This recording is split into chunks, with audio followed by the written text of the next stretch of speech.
under God, under God, indivisible, with with Liberty and justice for all. We got to find a better way to do that. We're all kind of talking like at different times. We'll keep workshopping that. Any changes to the agenda? Well, let me read the disclaimer real quick, Mr. Mayor, and then Oh, we'll sorry, from go there. ahead. So it has been determined that it is not practical or prudent to conduct an in-person city council meeting due to the local state of emergency and social distancing guidelines. Accordingly, city council will participate in this meeting via an electronic meeting, and the city council meeting will be conducted under Minnesota State Statute, Section 13D.021. The link for participation in this meeting was publicly posted. There's one change to the agenda, Mr. Mayor. We will be asking the council to remove item E under consent agenda, approved purchase of agreement with American Ramp Company for skate park equipment.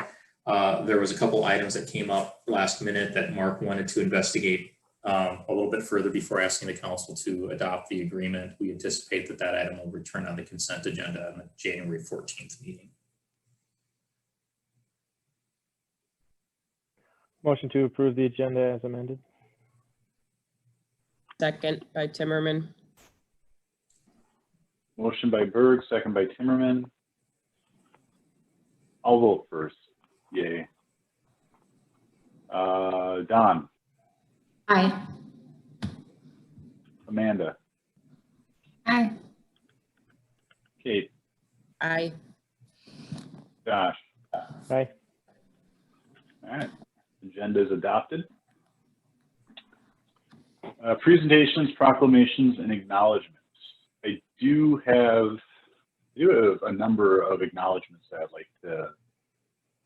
like to go through. I don't think Tom, correct me if I'm wrong, we're about a year overdue on doing it. We would normally do it in the first quarter of the year, but with COVID, we kept delaying it, hoping that at some point we'd be able to do it in person, but now we're at the end of the year. So normally we'll probably be doing this again within 6 months for those employees that are now for their years of service in 2021.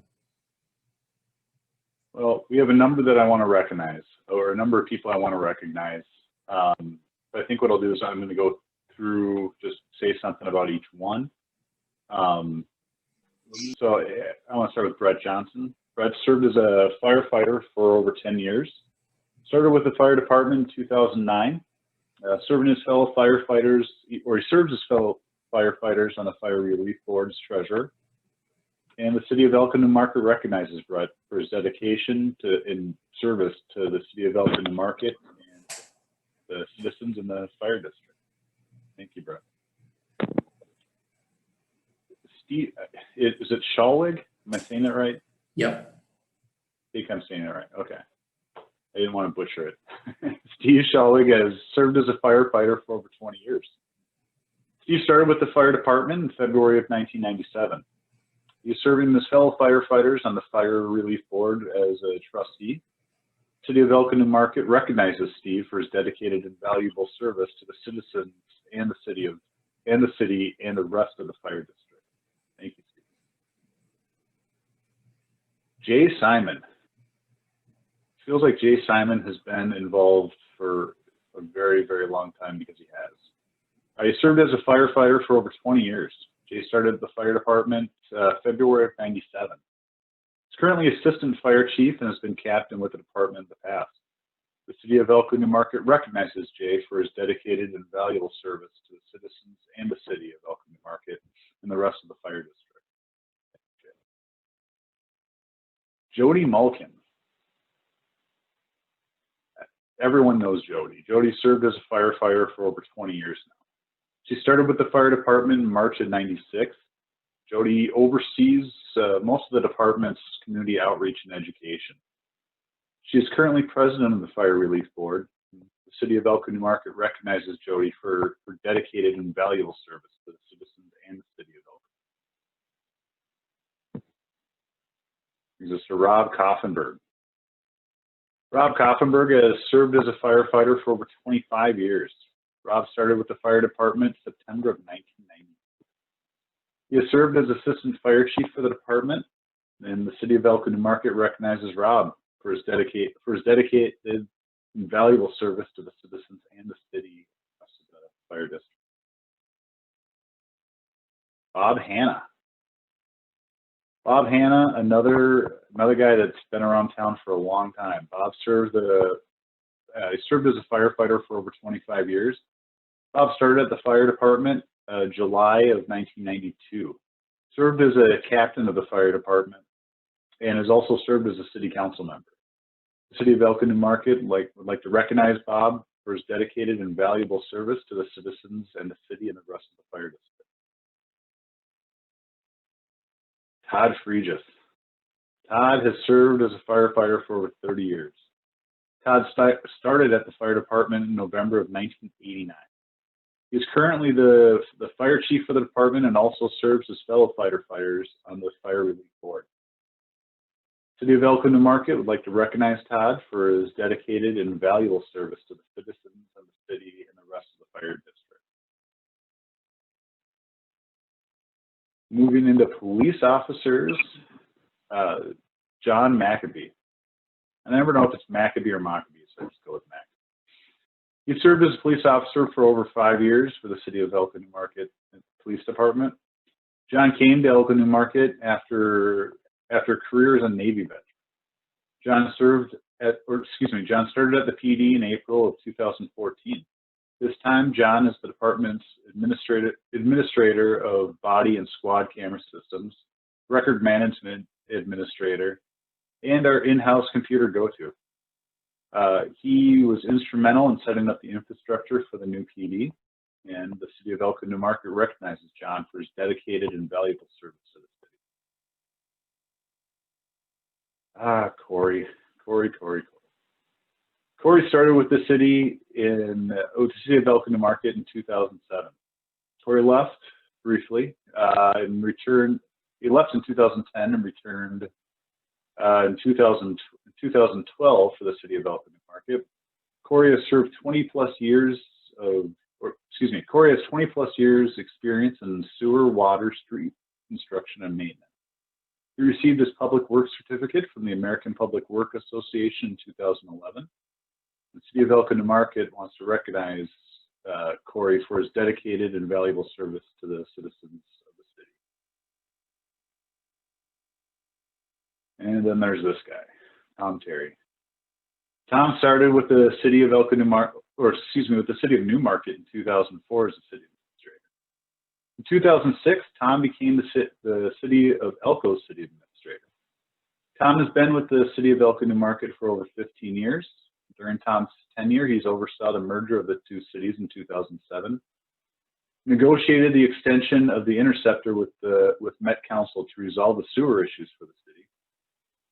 Under Tom's direction, the city received the League of Minnesota City of Excellence Award for Municipal Consolidation and the Humphrey Institute of Public Affairs Innovation Award. Tom provides oversight for overall city operations, assists council with policy development, and is responsible for its implementation. The city of Elko, New Market would like to recognize Tom for all his hard work and dedication and his valuable service to the citizens of the city. I obviously didn't write these, otherwise I would have probably went on for another 10 minutes. Every name I just mentioned has just served such an important role to our city, and I can't thank you enough. So, on behalf of the city council, thank you. But we have one more recognition left to go, and that would be Council Member Don C. Prasad. Don, correct me if I'm wrong. You were initially appointed, right? And then you were elected afterwards. Is that correct? No, that is not correct. Sorry, That's not correct. You were. Dogs are gonna bark, and you guys are gonna hear like the world is ending. No, I was not appointed first. I went through election, right? Yeah. You did. Okay. I for some reason I thought we had appointed you at some point, but Nope. apparently I was wrong. I went through interview process. Either way, first, but no. Councilmember Seepersod was elected to the Elko Market City Council in November of 2018. Don brought to the council expertise,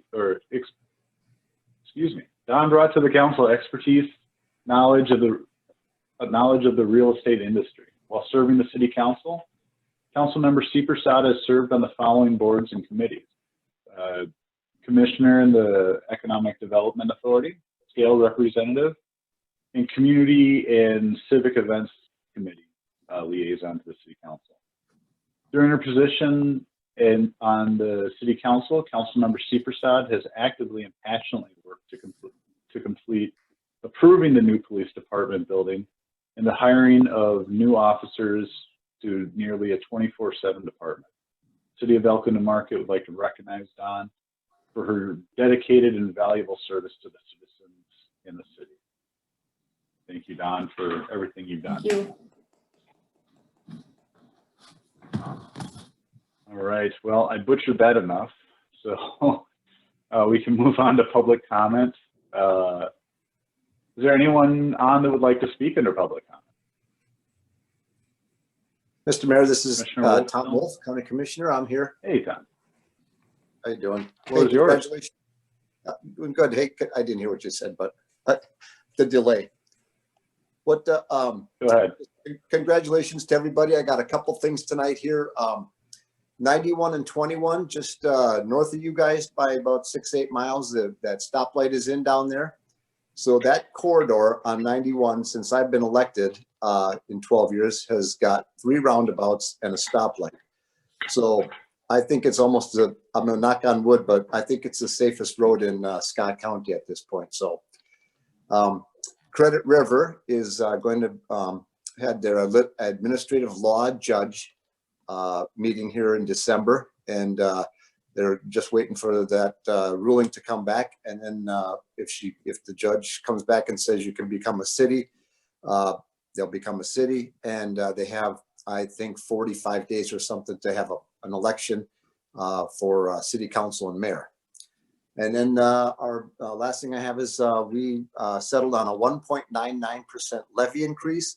It was going to be in the 2.5 range, but the state actually came in with better revenues, so we figured we weren't going to get hit real bad. So we lowered it as much as we could there. So that is my report. If there's any questions. I have no questions. Does anybody else have any questions? Okay. Thank you. Not hearing from anyone. Thank you, Tom. Appreciate it. Anyone else that would like to speak under public comment? Bryce, I know you're on, are you giving a chamber update or no? Yeah, I can give that quick. Hey, go ahead. So update from the chamber is that we are sending out communications for the most recent executive orders and also info about the Scott County relief packages that are available to eligible businesses. The Christmas tree drive-through lighting event was a huge success. We had it was about 300 kids that came through, got goodie bags with Santa letterhead and an envelope to bring back to the mailbox that stands by the community tree so they could turn in their letters to Santa. And so far, the mailbox has been empty twice now. So lots of letters are coming into Santa to get delivered. And it was just a huge success overall, given the circumstances. And then the last thing is that we are looking for a part-time administrative assistant. So if you know anybody who would be a good fit, please send them our way because we'd love to have them.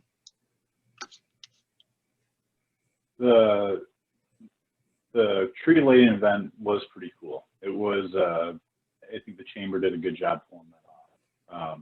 I showed up around 6:20 and I apparently missed a huge rush of people. It was fun hanging out with the chamber folks, giving candy out, being an idiot. It was great. But I appreciate the chamber doing all they did. It's not always fun, but it's much appreciated. All right. Anyone else care to speak under public comment? If not, we'll go ahead and close down public comment and move on to consent agenda. We did have one item that was moved. Anyone have anything else they would like to discuss or have pulled? Motion to approve consent agenda as amended. Motion by Berg, Second by Timmerman. second by Kate. Don, I'm going to just call on you to vote first every time tonight. Is that okay? That's fine. Aye. Amanda, Aye. Kate, Aye. Josh, Aye. vote aye as well. Consent agenda passes as amended. Okay. We have no public hearing scheduled for tonight, so on to general business. Mr. Mayor, we have one item under general business tonight. We're asking the council to basically approve project agreements for solar project at City Hall and an additional solar project at the water treatment facility beyond the one at Public Works and the one at the water treatment facility we did a few years back. Tonight we have Chris from Ideal Energies to talk about the structure of the agreements and how the solar projects work financially and what they look like and just generally how they function. I'm going to do my stop share at this point so that Chris can share his presentation. Chris, are you there? Sure thing. Thank you very much. Next to me is Rich Raggett. He's my business partner. We've been doing this since about 2010 or so. We've had the privilege of doing business with your city in the past, and we really are grateful to be here again to have an opportunity to talk about doing more solar with you.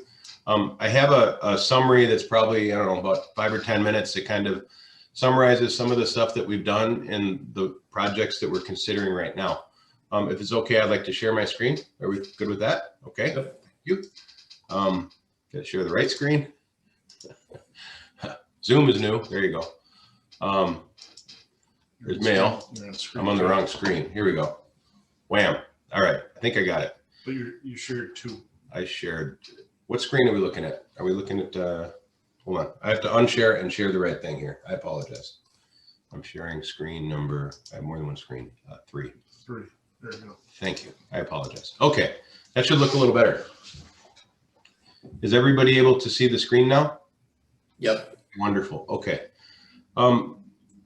So a little bit about us, and then we'll talk about your solar projects, but we're a business that does solar in the state of Minnesota. We do on-site solar.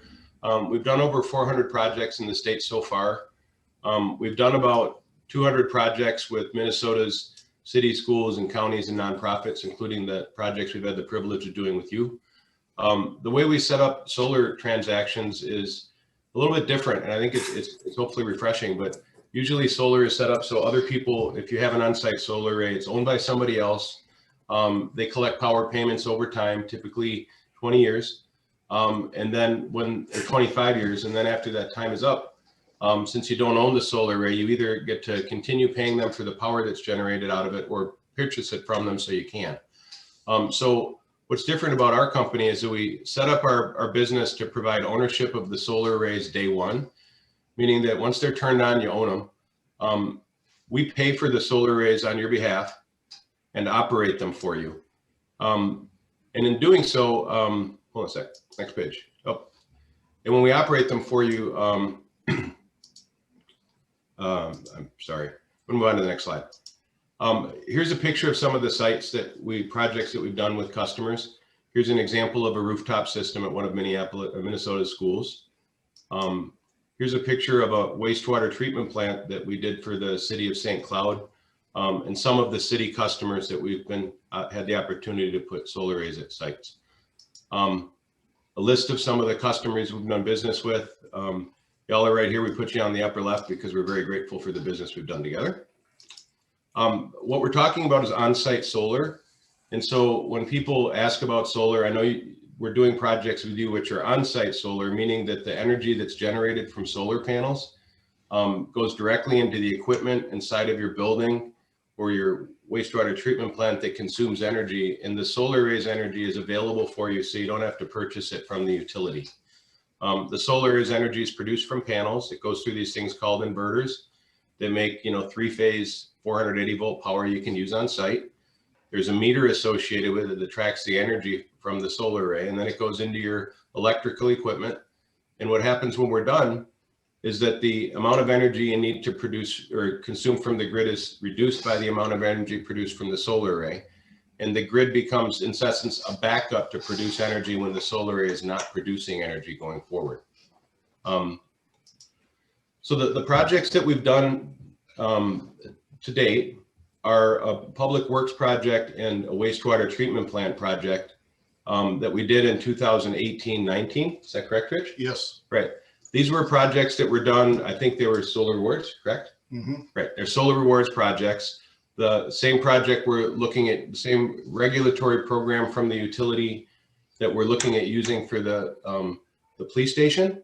And then the wastewater treatment plant, we're looking at a different program that's going to use a different incentive from the state to help do larger solar arrays. So the two sites that we're looking at today are the police station with the addition. We're able to put a 53 kilowatt solar array on this. It's 40 kilowatts AC. It's a little bigger than the current one, but this uses the same program that we used to put this solar array on. That's some additional panels that we couldn't get on the addition that are going to be on the existing rooftop. My apologies. I apologize. Okay. For the wastewater treatment plant, here we're able to, here's our existing solar array on the bottom. We've placed an additional solar array up here that we would bring into the same place that this other solar array is connected as a separate circuit. But that one's larger. That's larger than the other one by about 3 or 4 fold. So when we do this program, just to highlight the way it's set up, and the paperwork matches this as well. What I mentioned before is that the solar array is owned by the city day one. What we get in return as a business is we collect power payments from the city for the energy that's generated, and they're designed to produce a discount on your current expense. What we do is, instead of having that transaction where it's owned by somebody else and you pay for 25 years and have to buy it out or pay it again, we've set up our business, which is different. So you have a 20-year transaction for the wastewater treatment plant that ends naturally. So after 20 years, you get all the energy for free. And for the police station, because of the solar rewards rebate, which is a little bit more helpful, it only needs 16 years to collect power payments under those conditions, so that we can terminate the transaction at that point. And after the period of time I described, the energy produced from the solar array is produced without any expense or having to pay for the energy anymore. During the period of time when this is going on, we are operating and maintaining the solar array for you. So we do all the maintenance and all that to make sure the solar array is performing well. And then the equipment that we're using is the best equipment that you can provide in the marketplace.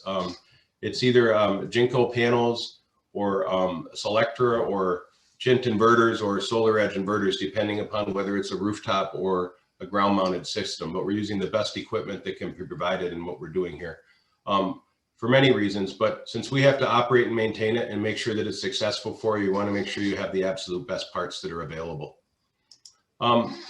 Here's a summary of what we're talking about for the police station. Then I'm going to show you the same page for the wastewater treatment plant with its appropriate numbers, and then the two things rolled up together. But what's going on is in the first column here where it says utility bill savings, and you see your year one, and then you see time trickle down. This is the utility bill expense savings, which we expect you to see because you don't have to purchase the energy anymore from the utility.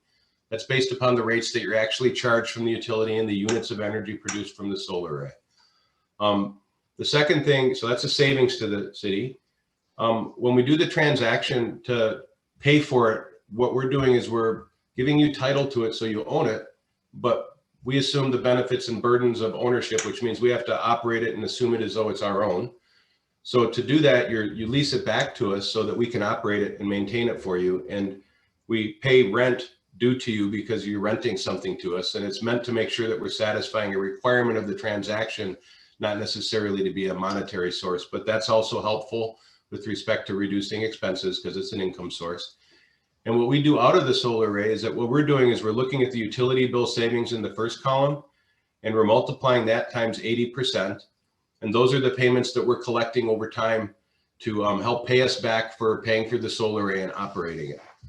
You'll notice right here at year 16 that the dollar right down here in this annual savings column, that your savings now goes for, you eliminate the power payment. So when that happens, now all the utility expenses avoided because you don't have to pay for it anymore, and you're not paying us, and the energy is still coming in from the solar equipment.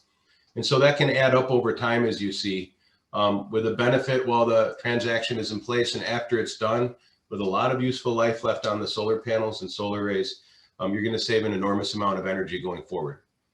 The second project is the wastewater treatment plant. This is about 3 times as big. The other one was 50. This one's about 170. So you'll see things are kind of scaled differently because you have more savings in the first column because it produces, 350% of the energy from the other one. You'll see a proportional increase. Here again, we're paying rent for the same reason as the other one. It's a little more. What we collect over time is these power payments, which are equal to 80%. That's the customer expenses in the first column here. Again, you have to maintain and insure it because it's your solar array. And then when you look at the savings that we achieve the first year, you can see that they're about 4 times bigger because we have about 4 times as bigger of a solar array or so. And then over time, you'll see the savings increasing. And when we get to year 20, when we turn off the transaction again, remembering that there's still a lot of life left in the system, you'll see that the savings now just drops to the bottom line, and you'll save close to $40,000 a year going forward because you don't have to pay for the electricity anymore, and you don't have to buy the solar array that you already own from us. So if I took those 2 projects and if I rolled them together and I looked at the benefit of both of them with respect to the savings, this is the wastewater treatment plant and the police station together. So the savings from that right-hand column, this first one, 4,000 year 1, and the wastewater, and then the police station, they're just added up. So by looking at all the different projects, this is the outcome that we expect from having the 2 projects working together, which is just nothing more than A plus B. The steps to move forward on the transaction is to finalize the engineering details like we've done in the past by bringing our project manager, structural engineers, civil engineers, electrical engineers out to identify the site and all the things that need to be done, to do all the work to prepare and apply to the utility for interconnection and do all the engineering and work necessary to get the building permits to construct the solar arrays. What we'd like to do is, of course, we've got paperwork that we've worked on so far with Mark and Andrea.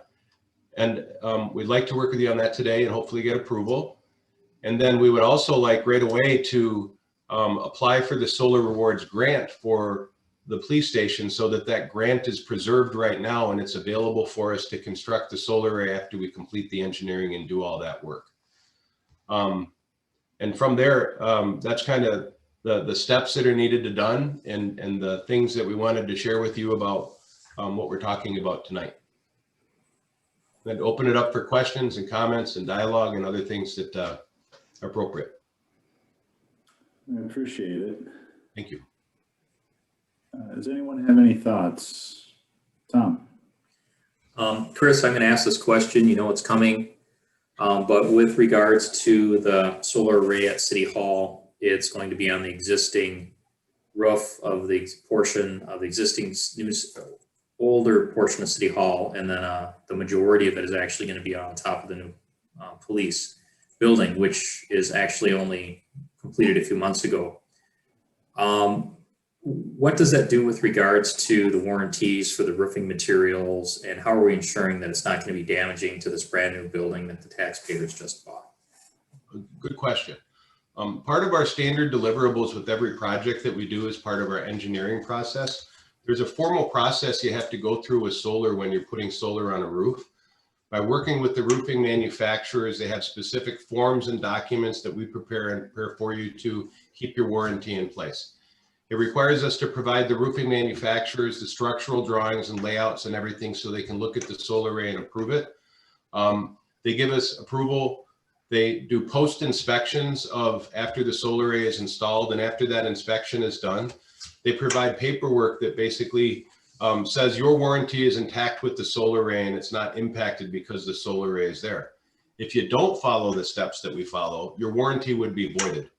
So we're very mindful of the necessity to work within the restrictions and requirements of roofing warranties and manufacturers to make sure that the warranties are in place.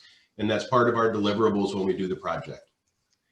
Just a quick update on that is Todd Levold, our architect, provided all the information that we needed to Joe Carbino, I believe his name is, and there's an email in the system there, Tom, that indicates the process for doing that. I don't know if you've seen that yet or not, but we've got that taken care of. The other thing I wanted to mention too is the insurance requirements for the city.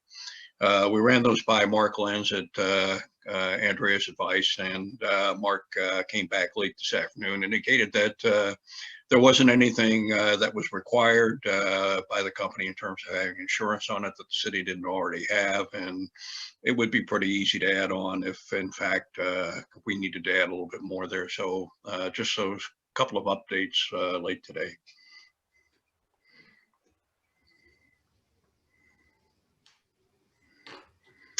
And maybe one other thing I should add is last I checked, we were doing better than the $6,800 that they suggested we might have the first year, about 9 months, almost 10 months into this thing. So we'll actually do a little bit better. I think it's probably because, of course, we're getting more use out of our buildings over there, and as a result, the numbers are a little bit better on our side as well too. So just so you have that information there, that the system seems to be working about a year into it. Good stuff. Anyone else have any thoughts, comments, anything they want to share on this? I'm curious on the life expectancy of a solar panel. So they have a 25-year warranty, and then how long do they last? Or, I mean, I don't know anything about solar panels, so I'm just curious. Yeah. So solar panels are warranted from the manufacturer for a 25-year period to make sure that the energy that comes out of them is at least 80% of the original energy that are produced day one. So when we're showing you the numbers that we're showing you, we're automatically accounting for a 0.5% reduction in the energy that happens over time. Solar panels physically are warranted to last 25 years, but they're pretty much a silicon between two pieces of glass, and they last a lot longer than 40 years beyond that. So the best reference that I can give you is that the solar panels that were put on the White House in the 1970s by Jimmy Carter are still operational. And now we're manufacturing them with 2020 manufacturing practices with robots and established things that weren't there before. The panels that we're using are manufactured by a company called Jinko. They're one of the world's largest panel manufacturers and the most financially viable companies in the world. And they make the best stuff that's out there. So like a solar panel, like 3 or 4 in 10,000 have to be replaced because they fail. That's how bulletproof kind of solar panels are at this point. Yeah, and I think a key thing too, policy-wise, is the fact that we're diversifying our energy base is well too. You know, if the sun doesn't shine, we still have, you know, backup from our regular power sources as well too. And but for the most part, those buildings will operate on solar power as long as the sun shines. If the sun isn't shining for any reason, then we do have backup on that, just so you know.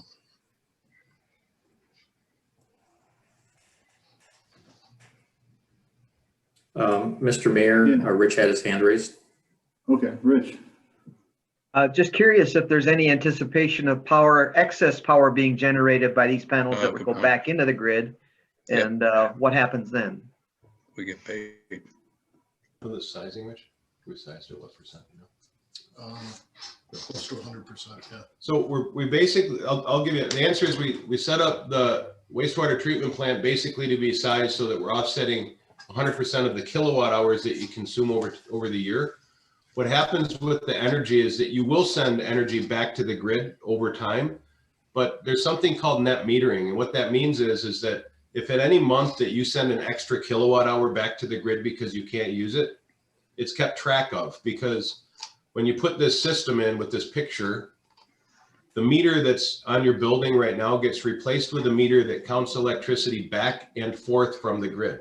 So if you make an extra unit of energy in like January or whatever, that unit of energy would be available as a credit towards the unit you would otherwise have to purchase in February. So the energy that you produce is available. It's called net metering, to look over a calendar year and take the total amount and any excess amount that you generate in 12 months and apply it to the next month's bill. So you get a rolling credit of the energy that you produce, and it's used in the next month to reduce your expenses as it accrues, if it does at all. But Chris, my understanding is you try and design as close to, but not exceeding our usage, because there's a diminishing return if we start with the cost of the system relative to what you get back from the energy company. You get more as a credit. You get more by not paying them the energy than you do selling them energy. Is that correct? Yeah, you get a lot more value if you offset what you pay them versus what they want to pay you for the extra energy that you produce. And they don't make it as favorable as certainly as the unit cost that they charge you. So that's how the setup is. And you don't want to send too much energy back. That's why we don't size more than 100%. You can go to 120%, but that extra 20% of kilowatt hours that you made, you wouldn't get value for, that made it worthwhile for you to have it in place in the first spot. Questions? A little follow-up on that. My understanding is that there would still be some electrical bill because of charges for the transmission and distribution system. I don't know, demand charges, standby, power production, stuff like that. Is that the case? And how does that fit into your calculations that you showed us? So you're still going to have a demand expense on your bill, because the solar, so you're going to offset. Here's what's happening: 100% of your kilowatt hours are offset. So you won't have to buy those, but you're asking about demand. First of all, you only pay the utility for the energy that you consume, so you don't have to pay them any fees for doing solar. That's not how it works in Excel territory, what we're doing. So you don't have to pay for the energy. And then what was the second question again? I think it's just to be clear that there's still going to be some electrical bill from the power company even after the 20 years because of those other factors. Yeah, it's going to be diminishing energy. So, and the other thing is you'll still have a demand bill, but part of the energy value that we're describing, you'll probably offset about 10% of your demand expenses. And then what also happens is, because the solar array is on the grid, there's compensation the utility puts on your bill for the energy for the larger system, so that that value they're providing for the energy offsets those demand expenses and is used to negate them. But there will still be a little bit left, but the net sum of what you're buying from the utility and what you're paying from us, we're doing unit cost for unit cost. And so whatever's left over that we don't consume, since our unit rates are built on the unit cost charged from the utility, it kind of doesn't matter whether it comes from your roof or it comes from the utility. We work purposefully to align ourselves with unit cost rates that utility charges, so we can kind of substitute very equally and simply energy for energy from source. Brady here from the police department.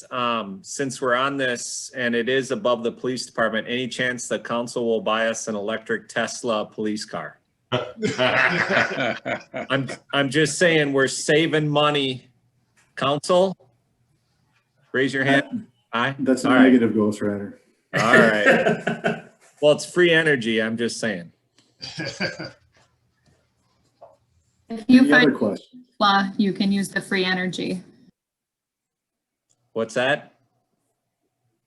So you're going to have to find a free Tesla to use your free energy.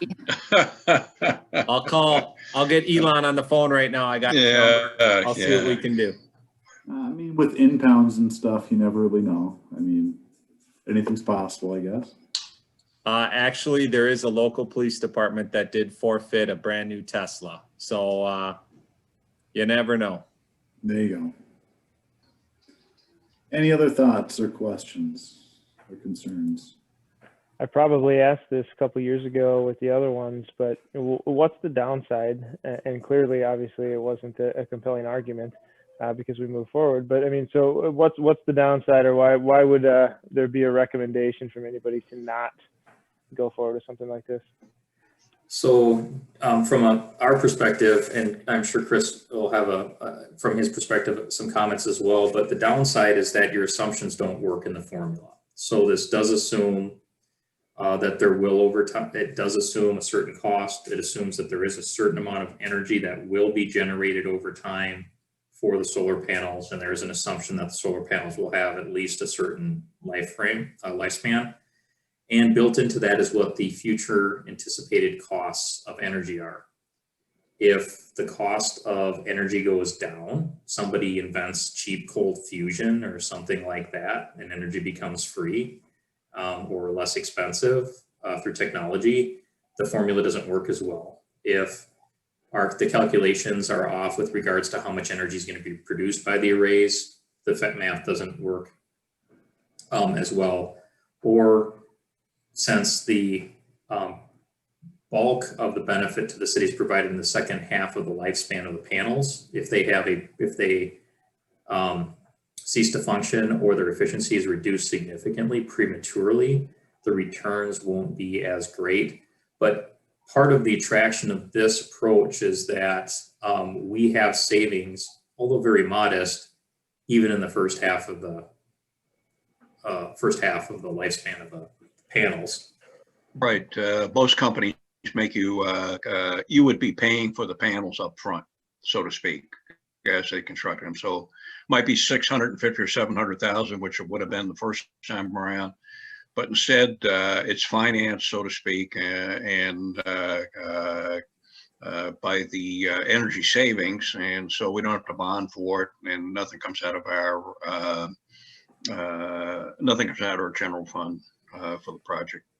Or in the cases, or in the case of solar farms, you're agreeing to buy energy from the solar farm at a fixed rate. And so you don't own the product, you're committing to buy it from them in a certain volume and at certain rates. And so your savings comes based on assumed that the cost of energy will escalate beyond what you have agreed to pay through the solar farm agreement.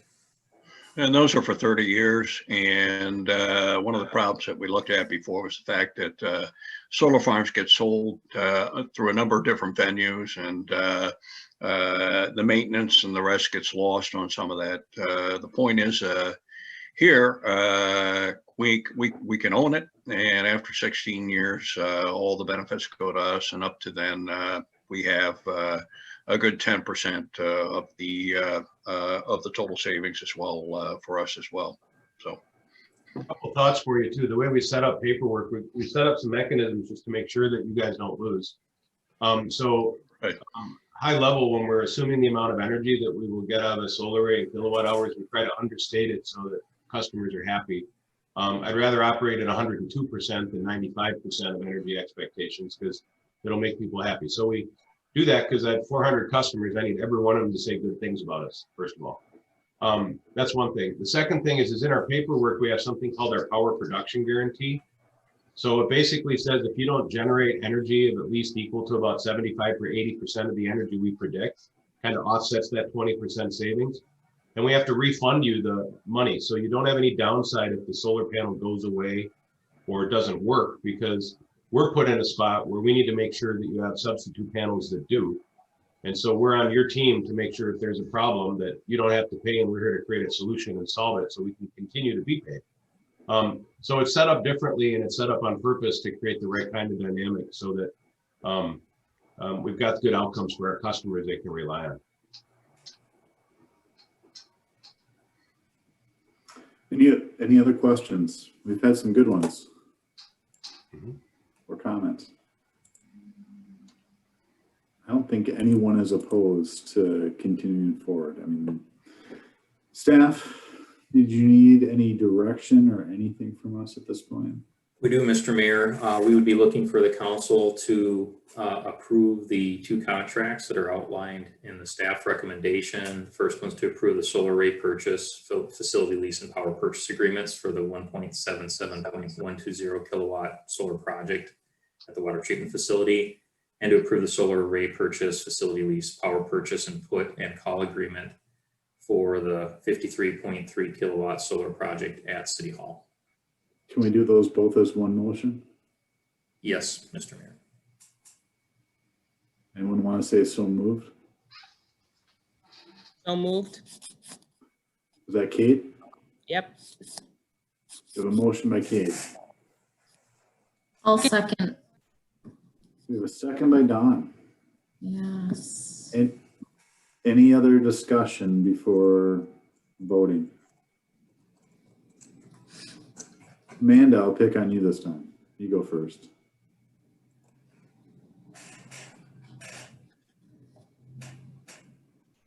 Can you hear me? Amanda? Okay, aye.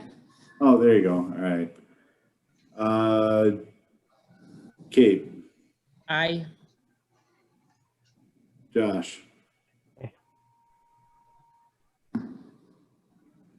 Josh? Aye, sorry. That's all right. Don? Aye. I'll vote aye as well. This is exciting. This is a good step for the city. Yes. Thank you We're guys. grateful. Thank you, everybody. Very, very much. It'll be fun to get this going. So we're Yeah. excited to get to work. Yeah. Excellent. Well, thanks again. Cool.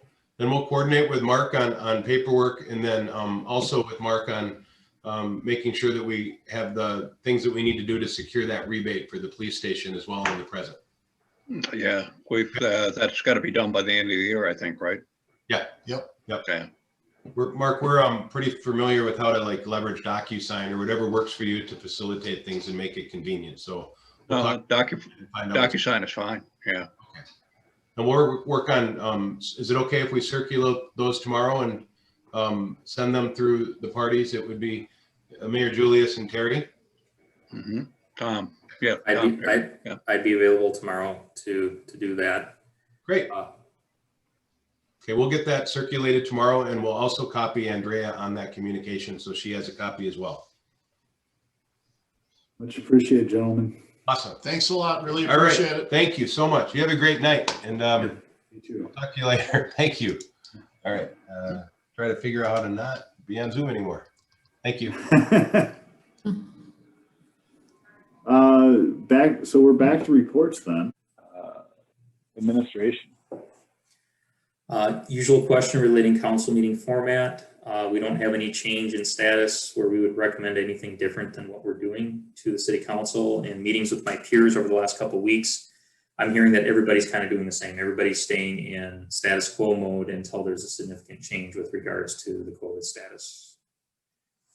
Council direction to. Safe to assume no one objects to that. Okay. Sounds good. Is that all you had for administrative reports, Tom? It is. Wow. Corey, you have anything for Public Works? All right. Police. Brady, you're around, aren't you? Yes, I am, Mayor. Good afternoon or good evening. I just wanted to take a second, 2 real quick things. One, the police department staff composed a letter of thank you to the council and to the mayor. And if I may, could I read that aloud to you right now? Please. All right. So to the mayor and council, this letter is also in your mailbox, along with some other stuff from the police department. It's a letter of appreciation written by the entire police department staff. Dear Mayor Joe Julius and council members Kate Timmerman, Josh Berg, Don Seepersad, and Amanda Novak. Chief Jewell, the officers and staff of the Elko Market Police Department want to take this opportunity to thank you, the mayor and the city council members, for their generous support of the construction of the new police department. It is a wonderful building that we are proud to call our new home. While a new building was badly needed, we realized the financial commitment to the taxpayers was significant and not an easy decision for you to make and to take on. Rest assured that we are extremely grateful and will do everything in our power to be worthy of this new facility and the commitment and investment made by the residents and the council of the city of Elko New Market. With much gratitude, your police department chief, officers, and staff. Thank you all very much. Like I said, make sure you check your mailboxes as well the next time you get in there. We really appreciate everything. And with that, the only other thing, something that popped up that I wanted to go over real quick was the Elko New Market Speedway was in the news over this last week. And I think you're all aware of that as you were briefed about it. But I wanted to report today that through investigations of social media, pictures and videos, and also tips from the public, I received several emails, people who are familiar with that group that came into town. We were able to level several charges against a driver that was identified. So we have laid down charges on that. The Speedway has been advised, and we are also continuing our investigation as more information pulls in. So I wanted to give you that update as well. And then if you had any questions, I could answer those for you, if I can. I appreciate the thoughts from you and the police department, Brady. That's really kind. I think I speak for the council when I say we're just thrilled to help you guys with it. I think most of you have been in, but the ones that haven't, just get a hold of me and come in. Does anybody have any questions for Chief Brady? Thank you very much. That's it. I think fire department was the next thing on there. Tom, do you know if there's anything for the fire department? There is not, Mr. Mayor. Okay. Engineering. Thanks. You don't have anything? No. All right. Community development. We have a couple of items. The first two items are going to be presented by Haley, so I'm going to stop my screen share for Haley's presentations on both of those items.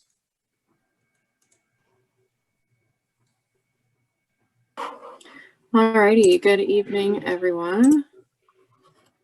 I'm just going to give you a quick presentation, an overview of accessory dwelling units, and then I'm just looking for some council discussion on the item. So a little bit of background. The topic of accessory dwelling units was first discussed in a general housing presentation that was given to both the Planning Commission and the City Council. The purpose of that presentation was really to explore a variety of tools that could be implemented or used to foster affordable housing. And so the result of those presentations was direction from both the commission and the council to do just that. And the first item that staff really dove into was accessory dwelling units. So following that, at the July 28th Planning Commission meeting, the Planning Commission and City Council did discuss very briefly accessory dwelling units, and an overview was provided to both those groups. Generally, commissioners and council members were supportive and directed further research be done. And they were also specifically interested in getting some community input on the topic. So staff did put out a brief ADU interest survey for community members. At the September 29th Planning Commission meeting, there was further discussion on the item, and staff was directed to draft an ADU ordinance for consideration. That draft ordinance was discussed by the Planning Commission at their October meeting, and then a public hearing was held at the November Planning Commission meeting. At that last meeting in November, only one comment was heard at the public hearing, and that comment was generally supportive of ADUs, especially related to persons with disabilities and older adults. Following the public hearing and discussion, the Planning Commission did unanimously recommend approval of the draft ADU ordinance. So just a quick review, accessory dwelling units are separate living units accessory to the principal structure. So in this image, those units or spaces in orange depict what would be considered an accessory dwelling unit. They have their own kitchen, living area, bathroom, and sometimes entrance. And then there's a variety of types. They can be internal to the principal unit, attached, or detached.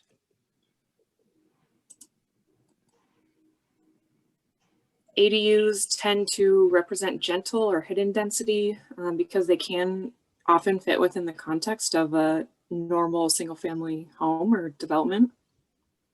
They provide new and affordable housing without the expensive land acquisition costs. However, with that, there are, of course, many considerations about what they might look like, where they are able to be located, the size, whether it can be rented or not, things like that. And they are not currently permitted under our zoning ordinance. So as I mentioned, staff drafted an ordinance for consideration by the Planning Commission. As drafted, the ordinance amends section 11-5 of the zoning ordinance, which regulates general zoning regulations. And it just adds a new chapter, chapter 20, regarding accessory dwelling units. So as drafted, the purpose of said ordinance is to create new housing units while respecting the appearance and character of single-family dwellings, provide housing that responds to changing family needs, privacy standards, and household sizes, make more efficient use of existing housing stock and infrastructure, and encourage the creation of additional affordable housing.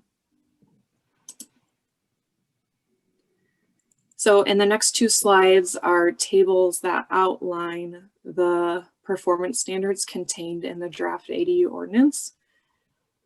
Included in the table in the middle column is what I'm calling staff recommendation, or what is included in the draft ordinance.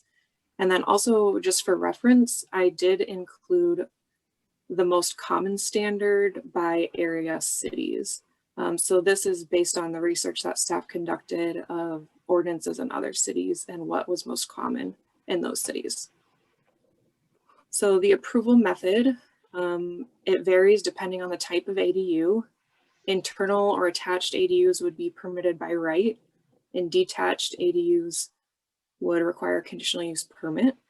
There are some exceptions to that, and I will talk about it in more detail a little bit later. The location, single family detached lots only.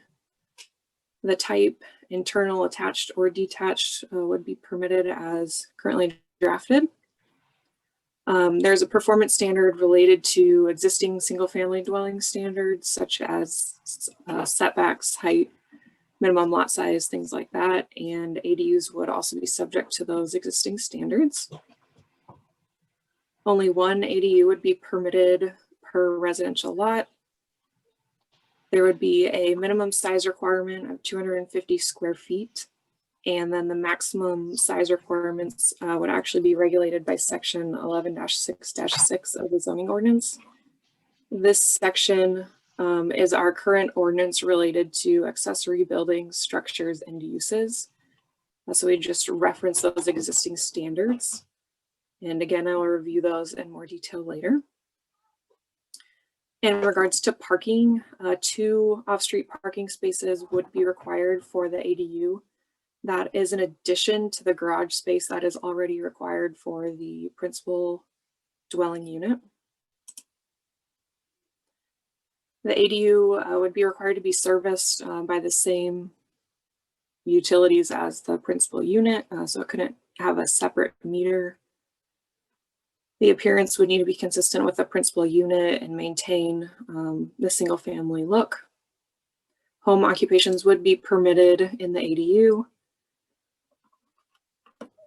either the ADU or the principal unit would be required to be owner occupied, but the other unit could potentially be rented. And in addition, under no circumstance would the ADU be allowed to be subdivided from that principal structure. This one regarding rental registration is highlighted in red because we currently do not have a rental registration. However, staff is asking the council to have further discussion on this tonight after this item. So if the council is supportive, this performance standard would remain in the draft ordinance, and if not, it would just be removed. But it's basically saying that an ADU, if rented, would have to be registered. If the ADU has a separate entrance, it would need a separate address. This would be done by a unit designation, such as Unit A. And then, of course, it would need to meet the Minnesota Building Code. So typically I wouldn't do this, but a few of these performance standards I am going to discuss in a little bit more detail, just because this ordinance can be a bit nuanced. And so I just want to make sure everyone's on the same page and understands exactly what the draft ordinance is stating. So in regards to location, I underlined in residential zoning districts, and we call that out specifically because there are some single family lots that are currently in a commercially zoned district.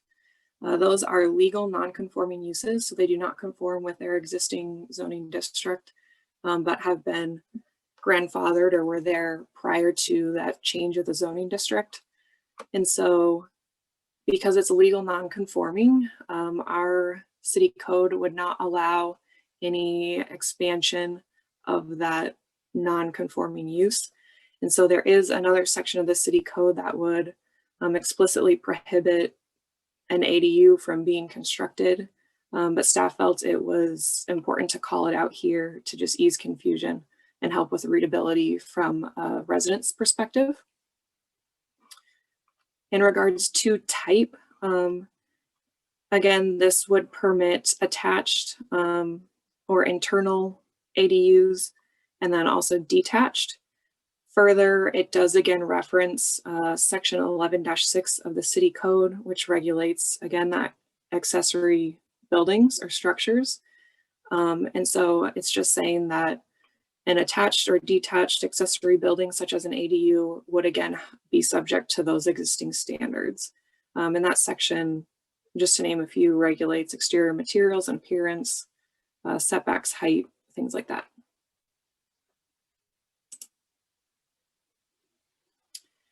In regards to size, this is kind of where I'm going to break down the maximum size limitations as included in section 11-6-6 of the zoning ordinance.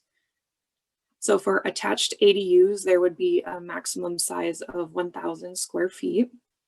This would be like an addition to an existing home. And then for detached ADUs, which are completely separate from the principal structure, the maximum size is dependent on the lot size.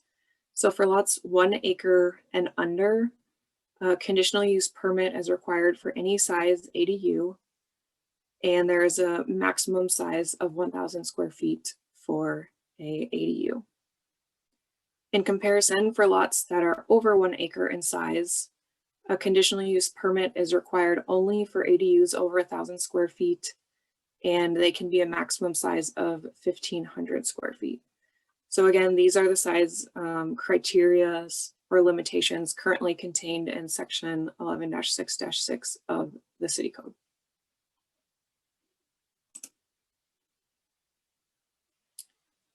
Continuing on, in regards to the single family dwelling standards, I call this one out just to reference and highlight the in combination with. So ADUs in combination with that principal unit must conform to all city code requirements. The best example that I like to give for this one is in regards to recreational vehicles. Currently, the zoning ordinance allows up to 3 recreational vehicles to be stored outside an enclosed building on a residential lot. So if a property owner were to construct an ADU, and then they have the ADU and the principal structure on that single lot, they would still be limited to only the 3 recreational vehicles. They wouldn't be allowed to now store up to 6.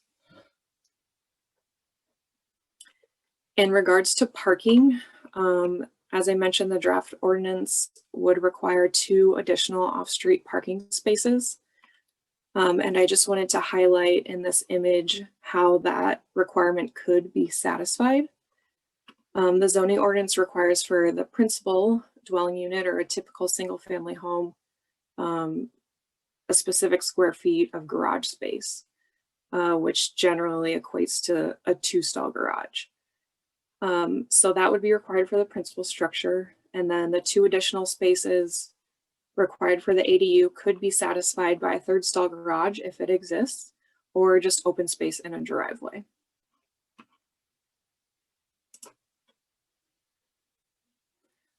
Again, just referencing the rental registration, it would be removed if the city council does not support or move forward with such a registration.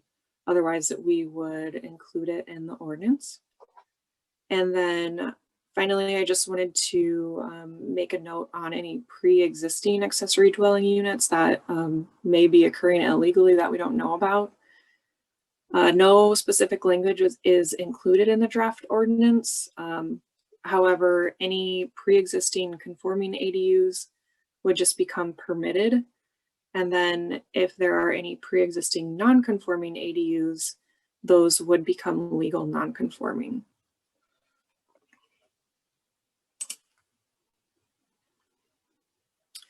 So in addition to the draft ADU ordinance, there are also a number of additional amendments that would be required just to ensure consistency between that proposed ordinance and other city ordinances.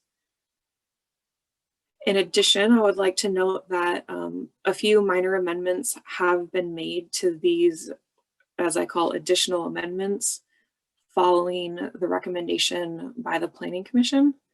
So Councilmember Berg did review this preliminarily ahead of time and provided some comments. In response to those comments, staff did find that a few changes were warranted or necessary to just provide additional clarity. And so those changes were made, and I will highlight them in this presentation. And I do want to note just that the revisions do not really change the intent of the ordinance in any way from as when it was presented to the Planning Commission.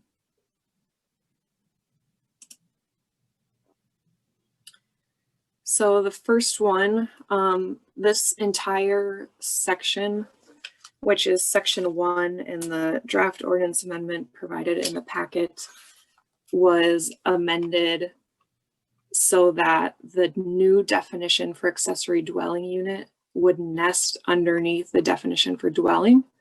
So you can see there are a number of other types of dwelling units that we already have definitions for under this definition for dwelling. Originally, as drafted, accessory dwelling unit would have just been a standalone definition. So that's a minor change. However, there was also a change following Councilmember Berg's comments to the definition of accessory dwelling unit itself. Specifically, language was added to further clarify and distinguish that an ADU is really intended to be a separate unit. So if someone were to construct a small kitchenette in their basement to accommodate their parents living with them, but still shared common areas, that would not necessarily be considered an ADU. It really has to be a unit or a separate space that, again, is intended to be its own unit and completely separate from that principal structure.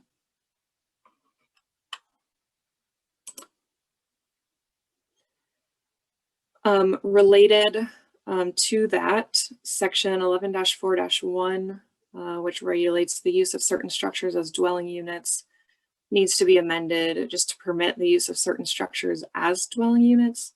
And from the draft the Planning Commission saw, basement has been removed from this sentence that says no basement, garage, or accessory structure shall at any time be used as a dwelling except as permitted under section 11-5-20 of this title. Section 11-5-20 being the draft ADU ordinance. So basically basement was just removed because, as I stated, a basement could have a bedroom and a kitchenette and be considered a living space or dwelling unit without necessarily being an ADU.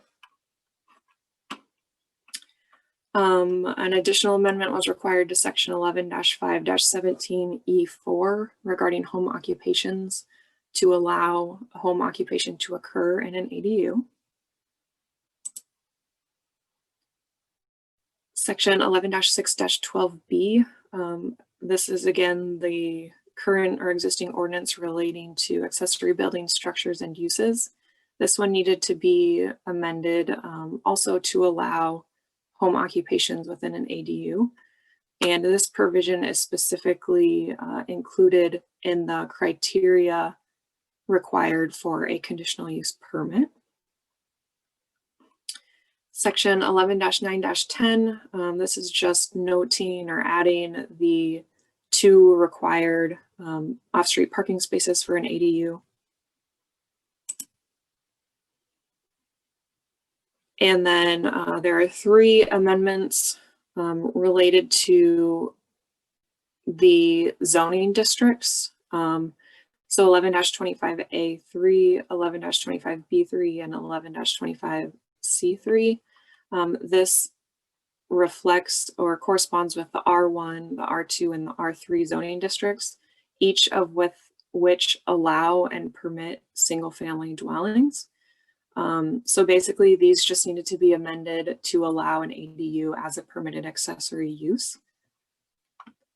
And then very similarly, the R1, R2, and R3 zoning districts also needed to be amended to allow detached accessory dwelling units as a conditional use.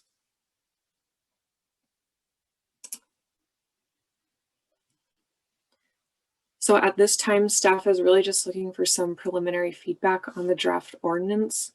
And then staff will also be seeking formal action at a future council meeting after direction and action has been provided regarding the rental registration item. So we'll have to wait until that action or direction occurs to finalize the draft ADU ordinance. So at this time, I will open the floor for any questions and discussion by the council. Appreciate it, Haley. Who all was at the public hearing of the presentation at the Planning Commission?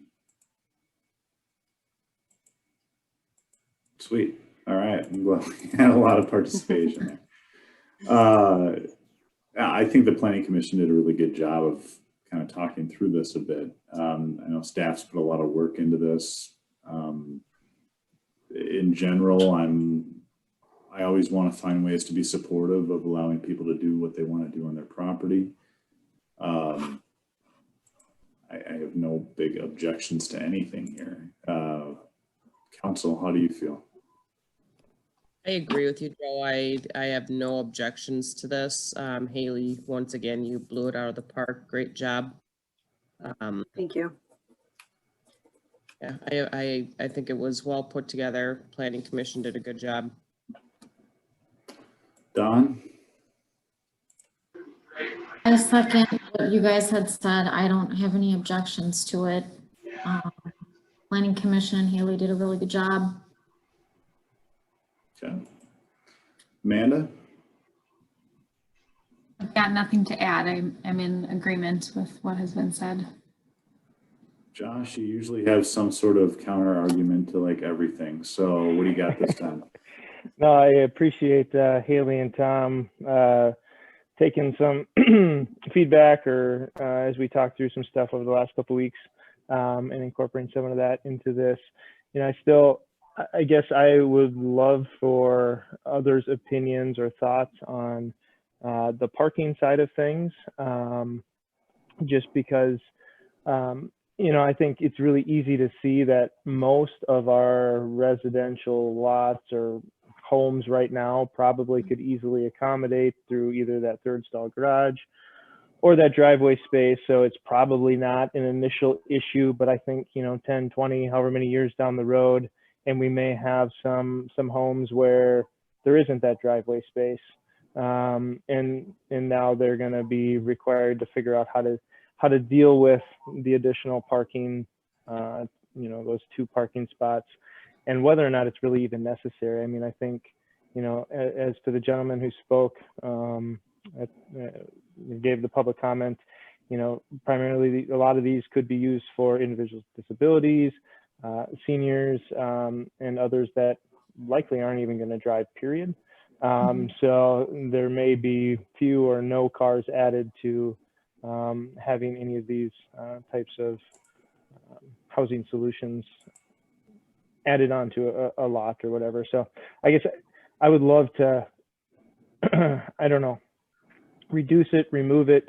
I mean, obviously, as we play it out, if we want to make changes into the future, but not knowing how long I'll be on council and when those changes will need to be made, just thinking ahead of time, trying to make it as least restrictive as possible and most doable as possible for folks to consider adding this type of housing. No, that's a good point, because there's been a number of items that, we've kind of taken, or councils in the past have taken an approach of not, let's maybe address it as it becomes an issue. And what we run into grandfathered rights, we run into, different expectations than, people just don't like change. So I guess the more we can do to address stuff like that now, I guess the better. I would suggest to the council that in this type of a situation with a land use, it's better to take the more restrictive approach and loosen it up over time, because you do run into the issues with grandfathered situations or investments that have been made in properties for these types of units. And the ability to unwind the clock once the situation exists is extremely difficult, more so than finding out that we're not having issues and then make adjustments where you have, clear examples of where it might work in the future. The reality is this is new to the community. We don't know how it actually would roll out over time, and all properties are not created equal. I would suggest a more cautious approach, and then see how much over time, how many AD units are actually created within the community, and kick the tires on it a little bit. Haley, do you have the information on what other cities are doing as far as parking spaces? I would say, I guess I'm going counter to Tom's suggestion, is I'm not opposed to 1 parking space as opposed to 2. I'd be curious from police and public works, like what kind of issues do we have now with parking on the street? And is it a big problem where if we had a bunch of ADUs that would, I guess, increase that issue? Brady can talk about what we have, but I know historically within the community, the most common parking complaint that we receive is number of vehicles in front of a property. From kind of an aesthetics that drives down my property value standpoint for family units that have a lot of drivers. And then the other impact, of course, is that the amount of parking that it takes up in the street. They're parking in front of my house and taking up my parking. Whether or not ADUs would exacerbate that or create additional requirements, that's the part I don't know if we know that. I would assume, I think your point's good, Amanda, that if other cities have implemented it and they have their ordinance, you would think reflects their experience over time, and looking to what other communities do could be guidance as to what seems to work, but that's not always the case. If I may, the parking situation, when you add another residence, whether it's 1 or 2 people occupying that, you're going to add more vehicles and you're going to have a lot more issues. I can tell you to date, since the winter parking's taken over, we've issued over 100 parking violation warnings. We haven't issued, well, I think we've issued 1 citation. So it's going to exacerbate the parking situation, the issues with cars in the driveways. It will add to that. And Haley, I had a question for you. I was kind of looking at your map at the very beginning of what these units look like. You know, all the rage right now is the tiny homes. And that's what kind of popped into my head when I saw the 250 square feet. Could somebody in essence put a tiny home right behind their garage or in their backyard, plumb it in, power it in? And would that be an accessory dwelling unit? It depends. I would have to meet Minnesota building code and be on a permanent foundation. So likely people probably wouldn't go through that expense for a tiny home, but it is possible it could be done. So you could lay a slab down, cement slab, fix it to it, and do a tiny home in the backyard kind of deal? Mm-hmm. Mm-hmm. Okay. It may not be a flat slab. Permanent structures do require frost footing. It could be slab on grade, but it would still require frost footings. Brady, it probably, building code may not allow it to just be a slab. But those would be the types of things you need to take a look at from a cost benefit standpoint. And I would just push back on added residence, and I'm playing semantics here, so I apologize, but will add or are going to add more vehicles. I mean, I think the studies have shown, including in the packet with the information that Haley had, that these types of additional residents or these types of homes don't typically add to vehicle usage due to the nature of them and the folks typically living in them. So I mean, while it may increase vehicles, I wouldn't say that it will. And I think where we're fortunate too is, I mean, we already have parking regulations that will be able to enforce and keep people off the streets, regardless of whether they have an ADU or not. So I think it's going to get fixed either way. And I correct that, Josh, correct that statement. But if you do 10 accessory units and 5 of them have cars and 5 don't, you've still increased 5 cars on that lot, if you will. If 8 of them do not and 2 do, you can add to that. It's just something I think that plays a bigger role. I come from, and I live in Chaska, where kind of this is very prevalent in a lot of neighborhoods. In a typical size house like mine, in some sections, there's 3 living units in that one house of about 3,000 square feet. And that is one of the common problems is they might not have, the resident might not, but if they have somebody stay over, if they have somebody visiting, stuff like that can add to that. And that's my only comment on a public safety. I don't think there's any other issues for public safety wise, because you're right, they're typically used by older people or by kids, you know, trying to help their parents out and stuff. So I don't have any public safety other than the complaint issues we might get. And then as you add population, you obviously add call load. If those people are people with disabilities or medical conditions, we might be running to more medical calls. But from a public safety standpoint, I don't see issues with the overall ordinance. Regarding the parking conversation, I just had a few additional comments. I shared on the screen. This is a summary of the research that staff completed.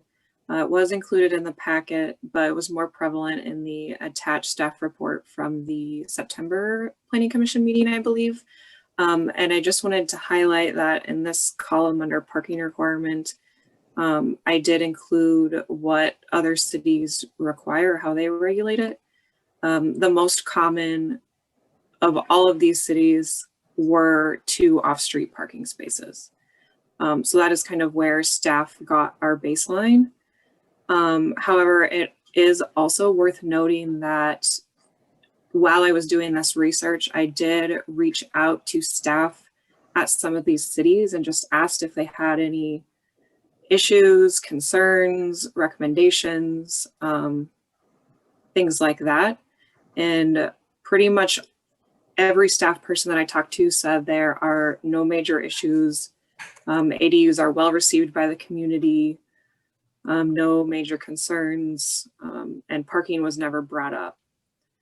So that's just something to note. And then in addition, I think regardless of what the parking requirement ends up being as a result of this discussion, I do think it would be in the property owner's interest to provide parking. So if they do have an ADU that they're going to rent to a young couple that has 2 additional vehicles, it would be in their interest to provide spaces for those renters, because our city does have winter parking restrictions that would not allow street parking, year round. So it's sort of just like a quality of life thing for tenants of that ADU.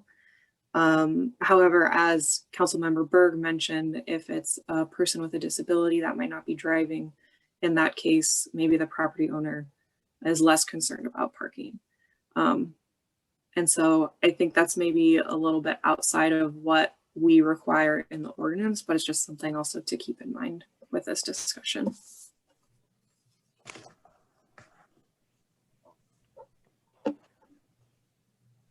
Okay, any other thoughts? Go ahead, aside from, no, I mean, as folks noodle on the parking thing, and whatever, I mean, I would love to reduce it or eliminate it, but I will be fine without doing any changes either. I just have questions about the rental thing, and how is it any different than, what, if I were to rent out my place? Are there certain steps that I would have to go through? Are we treating these different than other rentals in the community? And if so, why? Josh, are you talking registration? Yeah. Okay. Staff? Do you want to hold that question, Haley, until you get into the registration presentation? Because I think you go into kind of the rationale there, do you not? Yes, I do. If he's referring to, I guess just to clarify, Josh, are you talking about like whether an ADU would be required to register versus like a single family home that's being rented? Or are you talking about specific to like the parking requirements? Yeah, no. So off the parking, we'll get back to that. But as Okay. people, if nobody else wants to make any more comments, that's cool. But like with the rental registration, why is it necessary? I'm not sure it is. And is it different for ADUs than it is for any other property that we have in town? Okay, then yes. As Tom mentioned, I would like to table that question for the next item. Cool. So regarding parking, I don't really have a strong opinion. Josh, this is an issue that I know you've been very closely involved in. So I just knowing you and working with you, I tend to, if you're passionate about something, I tend to get your back when I can. And I would probably fall into that in this category. Amanda, and I guess the only thing I would say to it is, I mean, I think it's based on some of the research, whether it was Oregon or I can't remember the exact details. I think many of the cities probably default to 2, and they want to be safe because it is a big complaint. I mean, we hear complaint stuff or parking complaints when it comes to any sort of housing that might not be the typical residential home, whether it's group homes and otherwise. And it's typically an issue that can be addressed in other ways. And I would love to see us allow for just maximize the opportunity for folks to potentially use this or use these types of units and be on the front edge of it, instead of trying to be so restrictive that we're not going to actually see a lot of these going up. And I mean, maybe we won't either way, but I don't think it's going to be an issue with the current landscape that we're seeing right now. again, I'm completely fine with keeping it the way it is. I'm just thinking ahead when we don't have the drive we do now, where it might be different in other cities where, you know, I'd push even harder if we had some of that stuff. Are Haley, there any other question items of discussion to, other than this particular parking issue? I just want to make sure that we're not, if someone else had something else they were concerned with, we're not skipping past it. Haley, real quick, can you VRBO these structures? Currently, we do not have any ordinance restricting short-term rentals. So yes, they would be permitted to be considered like a tourist home, VRBO or Airbnb. That may be something, I don't know if you do discuss that in the next section. It's not something that is really in any presentation tonight. I will say, however, that during the conversations with the Planning Commission regarding ADUs and the rental registration, you know, staff brought up that maybe short-term rental is something else that the city should consider. And so the Planning Commission is interested in doing further research on that item. It'll just be a little bit further down the road. Okay, that, I think that weighs in on parking too and some of the other global issues, but I was just curious if that was addressed in this. Sure. Thank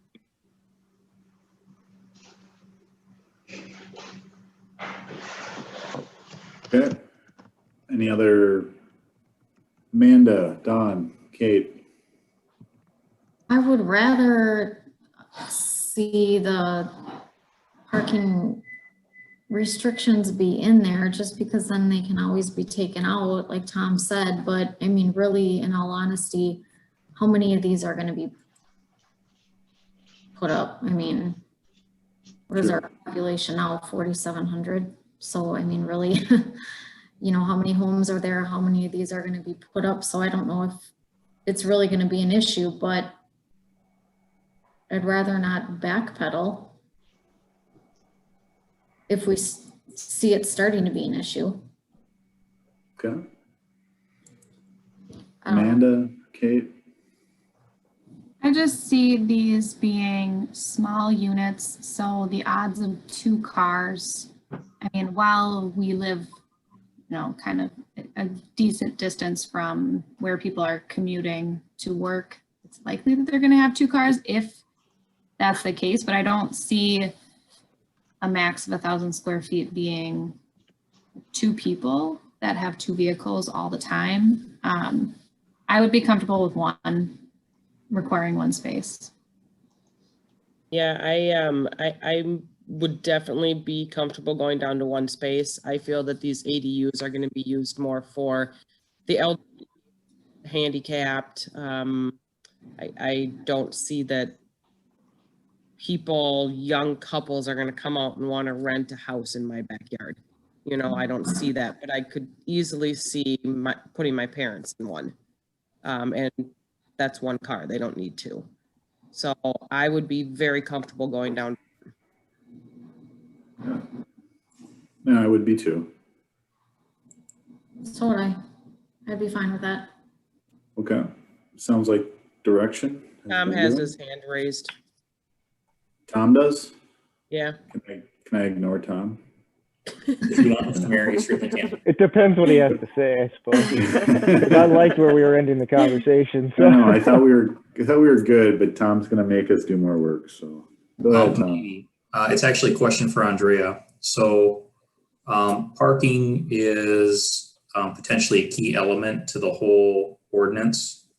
If the council is making a change in the parking requirements, Andrea, is that a material enough change that this needs to go back to public hearing for the public to provide comment on before we adopt it? No, I think that's minor enough. If you're just going down to 1, that's minor. Okay.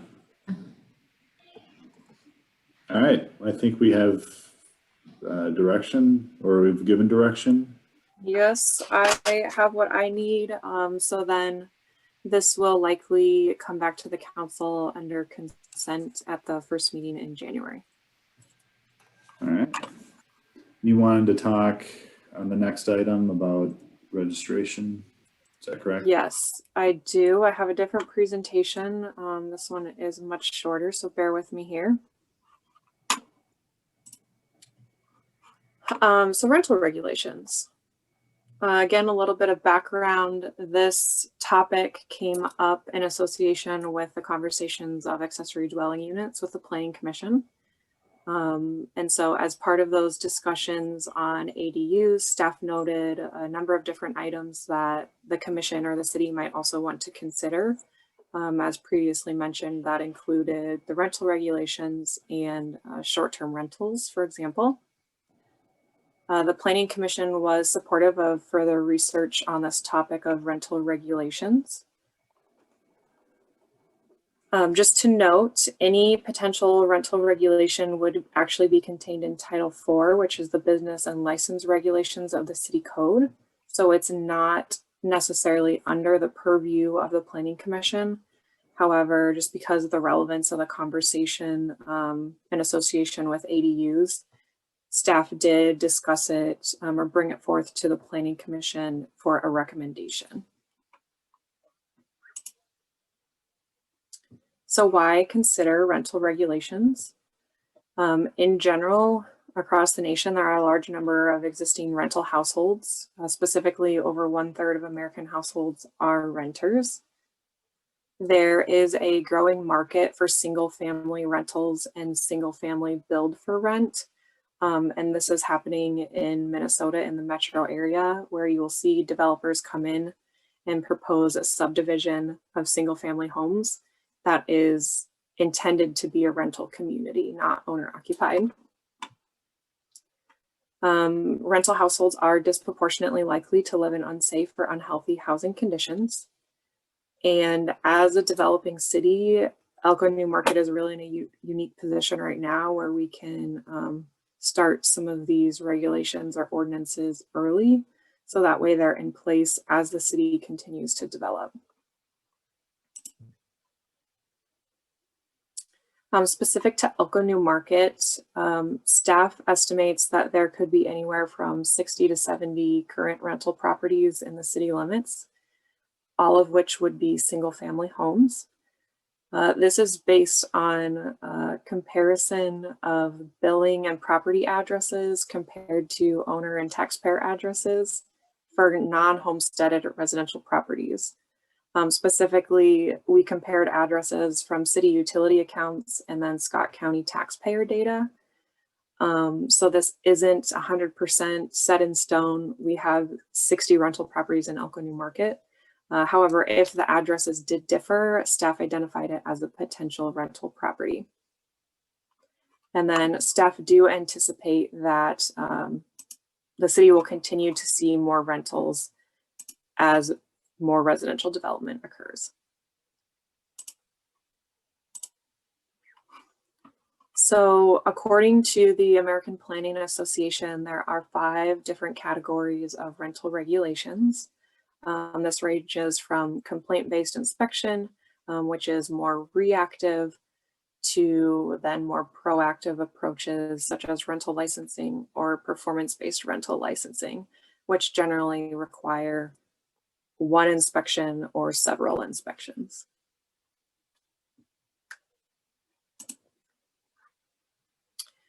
So staff did do some research on the area cities.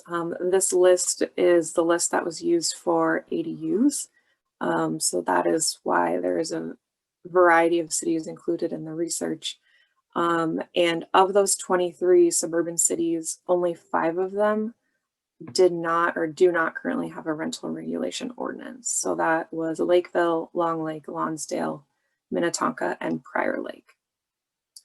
And of those cities that did have a rental regulation, the 2 most common forms or categories were a rental registration, which is typically no fee, no inspection, and just a one-time registration that allows cities to track the number and location of rentals, or a rental license, which does often include a pretty substantial fee to cover the staff time and the inspections. inspections, and then the license is often required to be renewed annually or every 2 years. I did want to note that Shakopee is currently a city that has a rental registration, but they are right now in the process of doing research and considering moving that or changing that to a license-based program, because they are beginning to have some issues with rental properties in their city.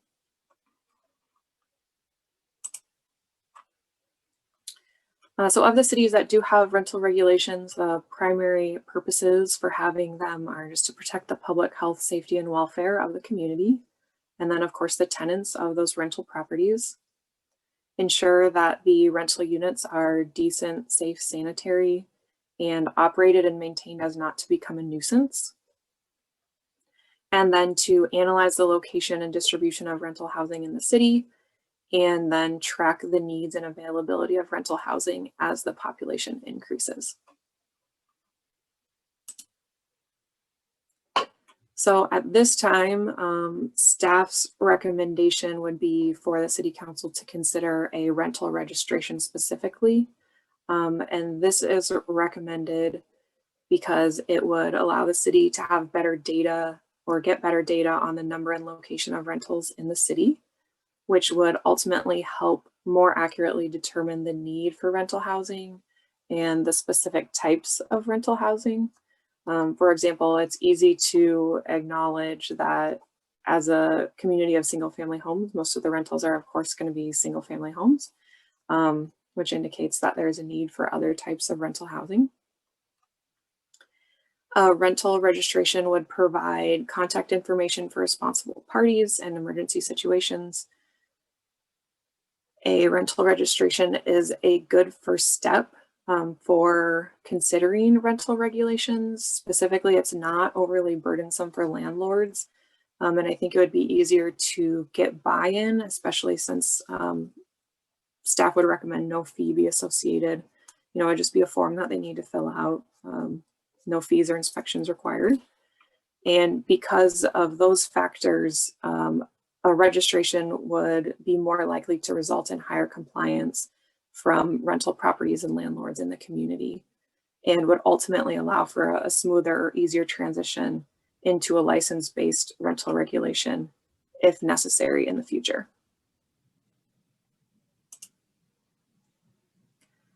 As I mentioned, staff did bring forth this information that was included in the planning or the city council packet to the planning commission as well.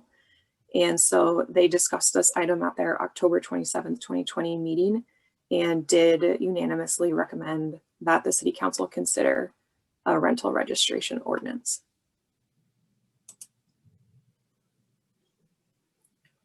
So sort of just to review the draft ordinance that was included in the packet for rental registration. It would be a one-time thing that landlords or property managers would need to submit to the city. Staff would recommend no fee be associated since we aren't necessarily approving anything. Again, it's just a form to get better data and manage rentals in the city. And then as drafted, the ordinance requires all residential rental properties meeting the definition of a dwelling unit to be registered. So Josh, this is sort of where we get into the question you had previously. The residential rental property has to be a complete independent living facility that of course provides for living, sleeping, eating, cooking, and sanitation. So if someone is renting out their entire single family home, that would be complete and independent. So it would require a registration. An accessory dwelling unit, which also is a complete independent living facility and intended to be separate from that principal structure, would require a rental registration. However, someone renting out a single room in their house that they continue to live in and occupy.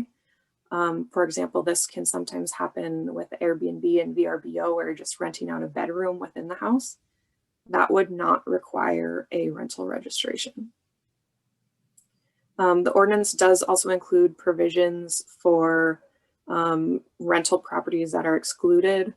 This would include any Minnesota Department of Health licensed healthcare facilities, hotels and motels, and then of course, owner occupied dwelling units.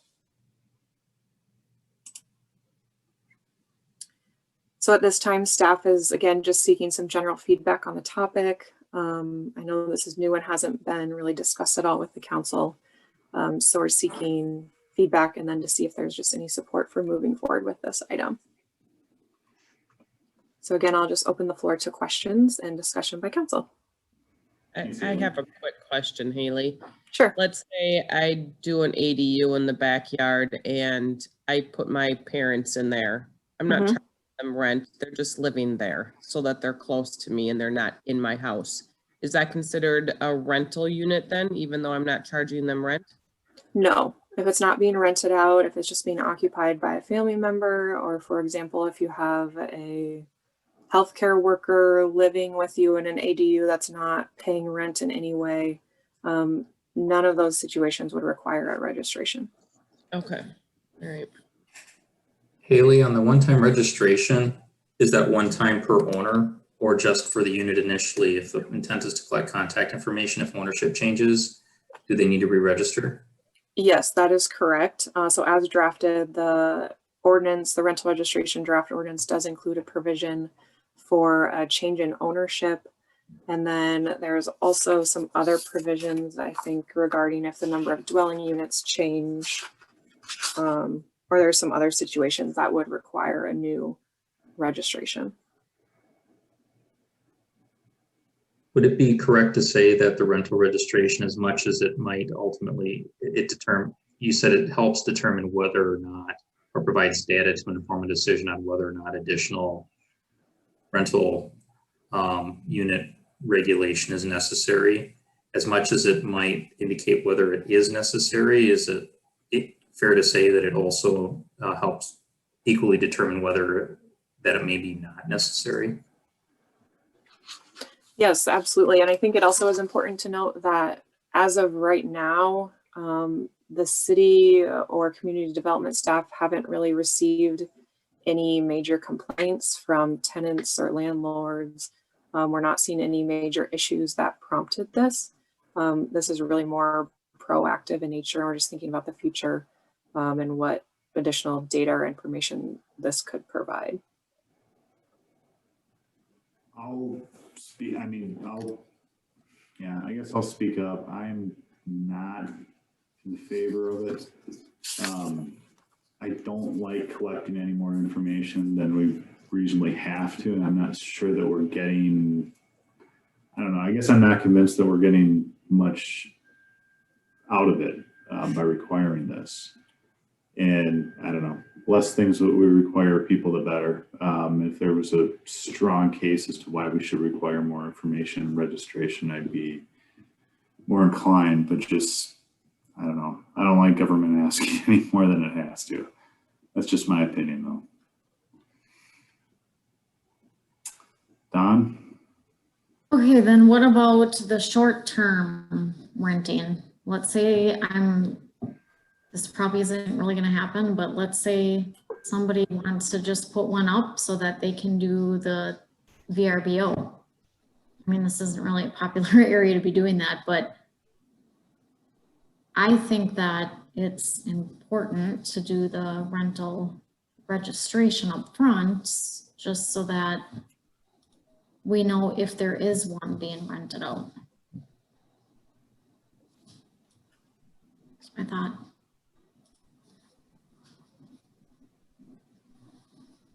I'm right along with Joe. If it's not a huge problem right now and we can tell by homesteaded homes or, you know, different names on their property taxes, so forth, that it's not the homeowner and it's a rented property and we haven't had any huge issues, I say let it be for now. And if something arises, then we bring this issue back up again. But if we don't have a huge issue right now in Elko New Market, I say we don't do it. And I'm fine with that too. It was just, Amanda, I'm totally on board with you guys. are you? Okay. Yes. Josh, you're gonna come back with some sort of killer argument, aren't you? As to why we're wrong. I mean, I absolutely believe that at some point we're going to need to do this. You know, I was really nervous to see it getting put in here. So I just didn't want it to delay the ADU stuff.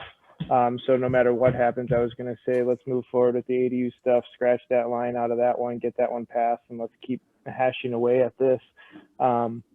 I mean, I think we absolutely are going to have to figure it out, but I think this is a topic where so many cities screw it up regularly.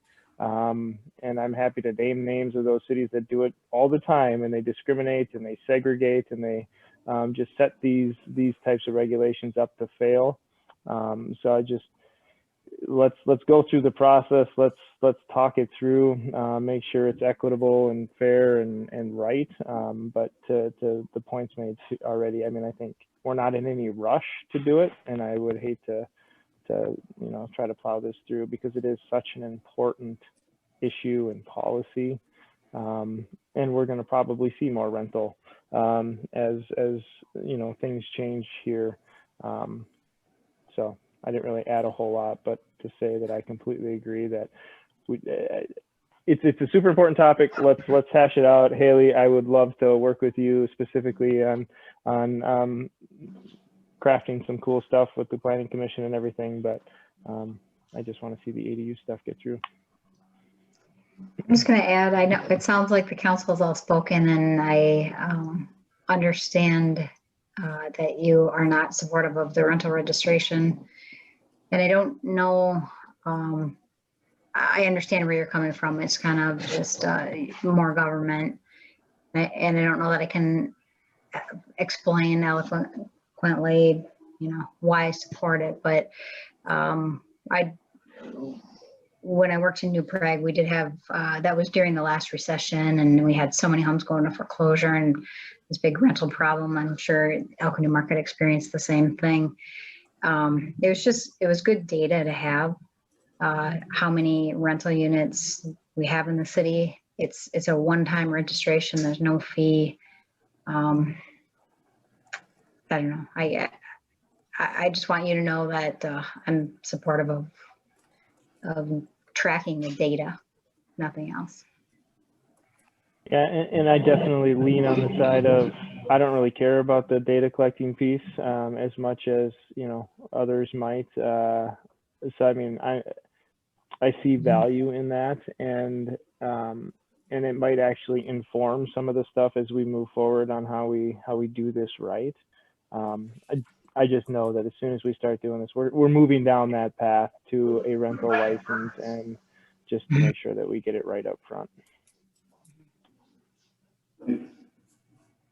Anyone else before I start talking again? All right, I don't know. I feel there's some general consensus. Not that we obviously, not that I don't respect your opinion, your position, Renee. Yeah. I don't think we should. I'm not comfortable at this point requiring this.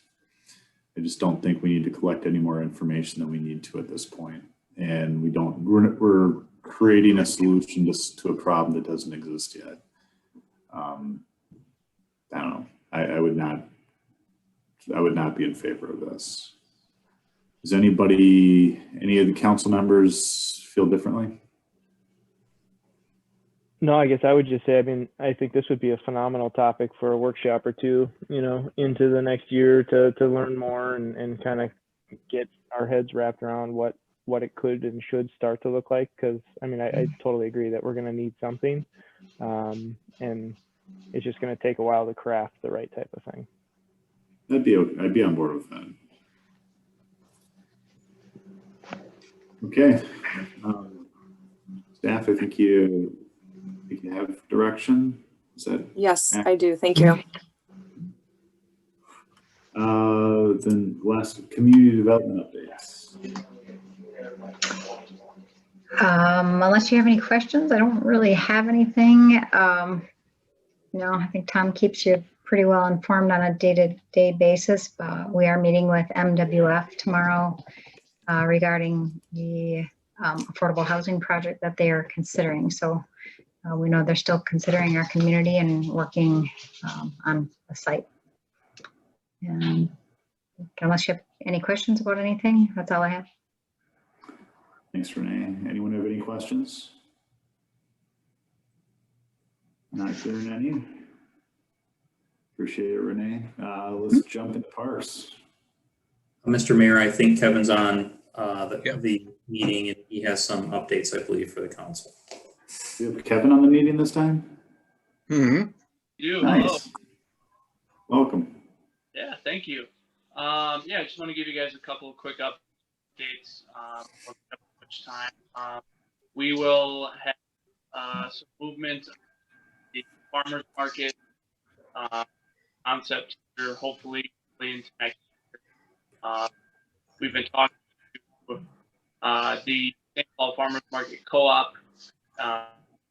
Maybe take a new location here, as well as talking to other cities that offer their own farmers markets and working down that road. And we've also been looking at potential locations in the city, and so that's moving along pretty nicely. And so we're pretty happy and excited. And again, hopefully we'll have an update for you guys early next year. We are about to make some updates to some equipment, most importantly the swing sets.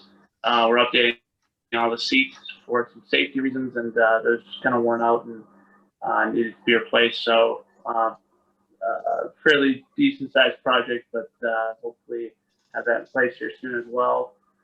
And then we have also looked at what some of the other cities in the metro area are doing in response to COVID for some of their programming that they offer in the spring and the winter time.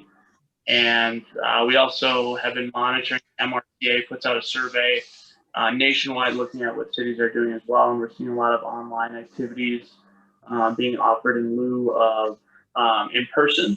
So as a commission, we've talked about some options there and trying to put together a schedule that could be offered online, but also if conditions change or things look better come springtime, we could also offer them in person. And just kind of the general consensus commission that we're hoping to give the kids in the community something to look forward to come springtime, something that might help with their mental health and offer them hopefully a bright spot as things start to hopefully turn a little bit, come springtime weather. So those are some of the big projects that we're working on right now in terms of updates. So Appreciate it, Kevin. Anyone have any questions? Well, you've taken the bull by the horns on the farmers market, and I really appreciate it. So thank you. Yeah. Thank you. CCEC. We didn't meet this month. We wish everybody a happy holiday season, and we'll be back in January to talk about the egg hunt here this spring. All right. Other community other committee and board reports. Scale, I had kind of an emergency that came up and was actually not able to attend Scale last Friday. Tom, Kate, was anyone else able to attend? For the Scale meeting, this last week was primarily related to legislative updates, communicating with our new legislators. I don't know that there's anything extremely notable to come out of that, out of that meeting. It was primarily communication of the scale legislative platform. And that was the primary item. I will take this opportunity to plug the January scale membership meeting. Something different, I think, to scale. There's a speaker by the name of Eric Thurwanger. If you might be familiar with him, might not. He's a public speaker and does, I guess, professional development. He's got a presentation lined up called Leadership in Chaos. So specific to, well, pretty timely item for serving on a city government role with during a pandemic. So I think I've been through a 12-month training class of his at one point. He's a heck of a speaker. So if you can make the January meeting, that'd be great. So that was my little plug for scale. He gave that that presentation at DHS. So the leading so you've seen it. And it was good. Yeah. Just recently, so it's relevant. Yeah, for sure. MVTA. I just attended the meeting last night. Most of their discussions were budgetary, and they're surprisingly in a decent place, but nothing really of note there. All right. I-35. December was canceled, so our next one will be early January, and then I'm on the nominating committee with Commissioner Wolf for new president, vice president, those folks. So if anybody has any thoughts on anybody that we would like to see, we haven't put anything out yet, but we'll be going through if anybody's interested. So can you do it? I don't know if being on the nominating committee I could do it, and I also don't know if I could do it or would want to do it, but we'll see how it goes. Fair enough. Chamber of Commerce we already covered, so on to discussion by council. Does anybody have any items they wish to discuss?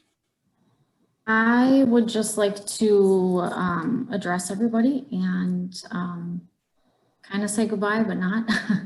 And thank you. And just kind of wanted to throw it out there that I really appreciate everybody's support and the community's support when I was running for council. It's been an amazing experience. This is like honestly one of the best life experiences I've ever had, to be honest. So I just wanted to say thank you to everybody, and that was pretty much about it, I guess. I just want to comment on that quick. Don, I've known you for years prior to you being on the city council. I know it's always been something of a passion of yours to serve, and there were items as you served your term that you were very, very passionate about, and yes, thank you. I can't thank you enough for stepping up and doing the job you did. So thank you. I appreciate the opportunity. Like telling everybody I appreciate it. All the staff, all of you guys, the PD, the fire department, the community. I mean, it's an amazing experience. So if there's anybody out there who thinks that they need experience or they can't do it, you can, because you just have to put yourself out there and do it because it's fun and you have an amazing time. That's all I want to say. All right. Mayor, may I say something? Thank you. No, I'm just kidding. Wait a minute. Just real quick, I wish we had 1,000 more Dawns living in our community. And can't say I'm sucking up because she's leaving, but just the phone calls I get telling me about issues in the community, and more importantly, opportunities to engage the children of the community, and our department is greater for that. Just, hey, I saw a group of kids down here. If you want to have an officer stop by. That's invaluable for us. And about 9 times out of 10, we got out there and engaged the community, and that was all because this You did. phone call from her to the police department. So we greatly appreciate everything, and our phones don't turn off just because you're not on the council. So please keep calling us and letting us know, and if there's anything we can do, let us know. But greatly appreciate it. Thank you, Brady. We appreciate you guys. Like I'm gonna read this. Rich just posted this in the chat, and I think it's appropriate. Being a council member is a gift of service to your community. I admire your sacrifice and good work. Council member C. That was a comment. Sorry. Council member C. Prasad. Best wishes going forward. Thank you, Rich. That was very nice. Anyone have any other nice things they want to say about Don? I just wanted to say, do this. I just wanted to say it was a pleasure working with you, Don. Thank you. And obviously, you know where I'm at if you ever need anything. Yes, thank you. Thank you, guys. All right. Any other discussion items? If not, someone is welcome to make a motion to adjourn. Don? Adjourn. Was that a motion by Don? Yes, it was. Was that a second by Josh? Sure, second. All right. Amanda. Kate. Aye. I'll vote aye. Josh. Aye. Don, you get the last word. Aye. All right. Meeting's adjourned. Everyone have a Merry Christmas and Happy Holidays. Thank you. Be safe, everybody. You guys too.